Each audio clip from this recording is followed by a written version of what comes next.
Hey everyone, welcome back to my channel. So today we will talk about is Taeyong leaving BTS?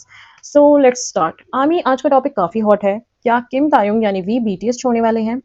मैं एक army हूँ और personally ये बात discuss करना चाहूंगी। बीटीएस हम सबके लिए सिर्फ ग्रुप नहीं है, एक इमोशन है जिसको हम सब लोग बहुत दिल से प्यार करते हैं एंड जब ऐसे रूमर्स आते हैं नेचुरली हम सब डिस्टर्ब हो जाते हैं।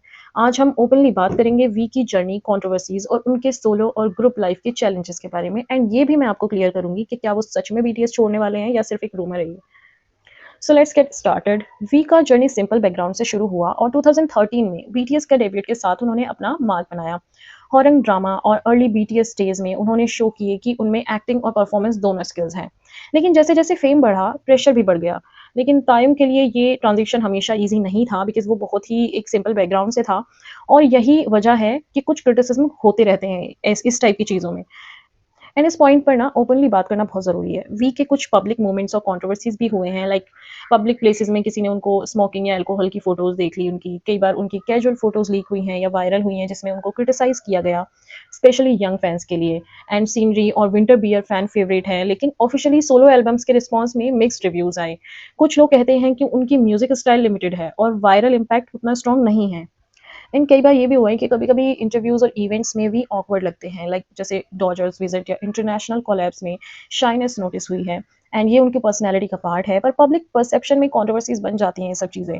एंड फैंस और मीडिया ने उनकी एवरी मूव को एनालाइज किया और कभी-कभी उनके बिहेवियर को ओवर रिएक्ट किया गया।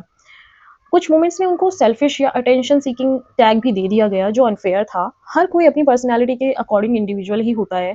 आप उसको किसी और के साथ मैच करा के या मिक्स करा के आप उसको टैग नहीं दे सकते हो किसी भी तरह से, लाइक आप उनको सेल्फिश या अटेंशन सीकिंग बोल रहे हो, this is unfair actually. And ये सब ओपनली एक्नॉलेज करना बहुत इंपॉर्टेंट था क्योंकि बीटीएस के फैंस और आर्मी डिजर्व करती हैं सच सुनना, सच और कॉन्टेक्स्ट। ओके, सो वी के सोलो प्रोजेक्ट्स और कोलेब्रेशन को भी देखें तो उनका इम्पैक्ट मिक्स्ड रहा है। अगर हम जो वी के सोलो प्रोजेक्ट्स थे और कोलैबोरेशन उन्होंने किए हैं सोलो, वो काफ़ी कम इम्पैक्ट वाले रहे, मतलब मिक्स्ड इम्पैक्ट रहा है उनका। एंड फैशन शोज़ और लग्जरी ब्रांड्स कोलैब करना उनकी पॉपुलैरिटी बूस्ट करते हैं। लेकिन क्रिटिकल अक्लेम लिमिटेड रहा, लाइक इंस्टाग्राम और सोशल मीडिया में मिलियन फॉलोअर्स होने के बावजूद भी उनकी म्यूज़िक और एक्टिंग को कभी-कभी सीरियस एनालाइज़ नहीं मिला। लाइक वो सोलो तो उनको लोग बहुत ही कम पसंद करते हैं कि अगर वो अपना कुछ अकेले ही करना चाहते हैं, तो वो उतना इम्पैक्टफुल नहीं लगता है लोगों को। एंड बहुत ही सिंपल सी चीज़ है, ये एक नेचुरल प्रोसेस होता है क्योंकि हर मेंबर का टैलेंट और पब्लिक पर्सोना अलग होता है। जिमिन, जंगकुक और जे हॉप ने डिफरेंट स्ट्रेंथ्स सिखाई हैं। वी का चार्म और विजुअल्स उनकी आइडेंटिटी है। अगर वो भी सबकी तरह लगेंगे तो उनको शायद लोग वैसे प्यार नहीं करेंगे जैसे उनको अभी करते हैं, कि लोग उनको एज अ वी पर्सन पसंद करते हैं कि वो जैसे भी हैं वो बहुत अच्छे लगते हैं लोगों को। सो लेट्स टॉक अबाउट रूमर्स। जो अभी रिसेंट रूमर शुरू हुआ है कि इज टाइम लिविंग बीटीएस, और कुछ रूमर्स पहले के भी हैं, लाइक कुछ लोग स्पेकुलेट करते हैं कि वी बोर हो गए हैं या कंपनी उनसे खुश नहीं है। रियलिटी ये है कि बीटीएस की आइडेंटिटी ही वी आर 7 पर बेस्ड है। R M, Jin, Suga, J Hope, Jimin, V और जुंगकुक, ये सातों एक यूनिट है। So let's talk about rumours. अब कुछ रूमर्स की बात कर लेते हैं जो फिलहाल चल रहा है actually, is time living BTS. कुछ लोग स्पेकुलेट करते हैं कि वी बोर हो गए हैं इसलिए वो कंपनी उनसे खुश भी नहीं है। ऐसा नहीं होता है एंड रियलिटी ये है कि बीटीएस की आइडेंटिटी वी आर 7 है और ये इसी पर बेस्ड है। And R M, Jin, Suga, J Hope, Jimin, V और जंगकुक, ये सातों एक यूनिट है। एक भी मेंबर अगर इनमें से कम होता है तो वो बहुत ही ज़्यादा गलत इम्पैक्ट डालेगा इनकी आर्मी पर भी एंड इनके खुद के काम पर भी। तो आई डोंट थिंक सो कि ये किसी भी एक मेंबर को निकालना पसंद करेंगे या इनकी कंपनी पसंद करेगी, लाइक वो खुश नहीं है, ऐसा नहीं होता है। एंड हाइप को ग्रुप का फाइनेंशियली और ब्रांडिंग इम्पैक्ट का भी ध्यान रखना है। इसलिए अभी तक किसी को एक्सक्लूड करना लॉजिकली नहीं हो सकता है। वी अपना सोलो टाइम इंजॉय करते हैं लेकिन अभी तक ग्रुप से अलग होने का कोई ऑफिशियल साइन उन्होंने नहीं दिया है।